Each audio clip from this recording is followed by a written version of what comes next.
ఇల్లు ఇల్లాలు పిల్లల సీరియల్స్ అయితే మాత్రం ధీరజ్ అయితే ఆల్రెడీ మిస్ అవుతున్నాను సీరియల్ టీమ్ని అంటూ ఈరోజు లాస్ట్ సీన్ అయితే జరిగింది. సీరియల్ని అలాగే సీరియల్ టీం అందరినీ చాలా మిస్ అవుతున్నాను, ఇప్పుడే సీరియల్స్ లాస్ట్ డే షూటింగ్ అయితే కంప్లీట్ అయింది అంటూ ధీరజ్ అయితే మాత్రం ఇన్స్టాగ్రామ్ వేదిక పెట్టిన ఎమోషనల్ స్టోరీ ప్రస్తుతం నెట్టింట్లో వైరల్గా మారింది. రీసెంట్గానే సీరియల్ టీం అంతా కలిసి గోవా ట్రిప్కి వెళ్ళి బాగా ఎంజాయ్ చేశారు. ఇప్పుడు ఇలా సడన్గా సీరియల్ని ముగించడం చాలా బాధగా ఉంది అంటూ ధీరజ్ అయితే మాత్రం ఒక స్ట్రాంగ్ పోస్ట్ అయితే చేశారు. ఇల్లు ఇల్లాలు పిల్లల సీరియల్ త్వరలోనే శుభం కార్డు పడుతుందంటూ ఇప్పటికే లాస్ట్ డే షూటింగ్ కూడా కంప్లీట్ చేసుకుంది ఈ సీరియల్. అయితే మంచి టీఆర్పీతో ఎంతో సక్సెస్ఫుల్గా ముందుకు వెళ్తున్న ఈ సీరియల్ని ఇలా అర్థార్థంగా ముగించడానికి గల కారణం అయితే ఇంకా అయితే బయటికి రాలేదు. ఏదైనప్పటికీ సీరియల్ని ఇలా సడన్గా ఎండ్ చేయడం అనేది ఫ్యాన్స్కి డిసప్పాయింట్ చేస్తుందని చెప్పుకోవచ్చు.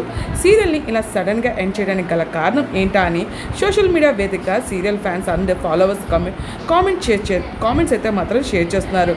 కొంతమంది నెటిజన్లు అయితే మాత్రం ఇల్లు ఇల్లాలు పిల్లల సీరియల్ కంటే ఇంటింటి రామాయణం సీరియల్ లేకపోతే పాపే మా జీవన జ్యోతి సీరియల్ స్టోరీ చాలా ల్యాగ్ అవుతుంది, అవి ముగించవచ్చు కదా అని చెప్పేసి కామెంట్స్ పెడుతుంటే మరి కొంతమంది నెటిజన్స్ మంచి పని చేశారు, సీరియల్లో మరీ కుట్రలు ఎక్కువైపోతున్నాయి, ఎండ్ చేయడమే మంచిది అంటూ కామెంట్స్ అయితే పెడుతున్నారు. మరి ఇల్లు ఇల్లాలు పిల్లల సీరియల్ ఎండ్ కార్డుకి మీకు ఎలా అనిపిస్తుందో మీ అభిప్రాయాన్ని కామెంట్ సెక్షన్లో షేర్ చేసుకోవడం అస్సలు మర్చిపోకండి.